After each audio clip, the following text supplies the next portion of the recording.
Kung tutuusin, hindi lang naman kaming mga kontraktor ang nakikinabang dito. Marami din sa inyo, mga politiko, ang nagpapataba ng bulsa sa pangungurakot. Ang totoo, may hati-hati yan mula sa pinakamataas hanggang sa mga nasa gilid lang ng sistema. Huwag nyo kaming gawing panakipbutas kasi kung babalikan ang lahat ng transaksyon, makikita ninyong mas malaki pa ang napupunta sa inyo kaysa sa amin. Lahat tayo alam ang laro, pero pag nahuhuli, kami lang ang tinuturo at pinarurusahan.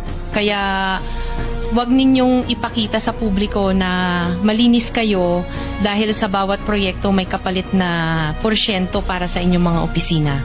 Ang sistema mismo ang nagtutulak sa amin na sumunod. Kung hindi kami papayag, wala kaming makukuhang proyekto.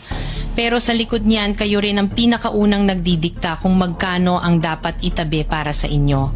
Kaya kung talagang seryoso kayong mag-imbestiga, wag lang kaming kontraktor ang sisihin.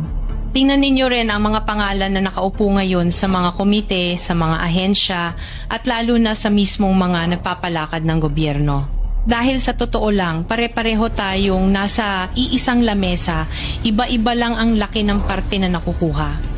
Kawawa po talaga ang mga mamamayang Pilipino kasi ninanakaw lang natin ang kaban ng bayan. Pera ng taumbayan pero tayo ang nakikinabang.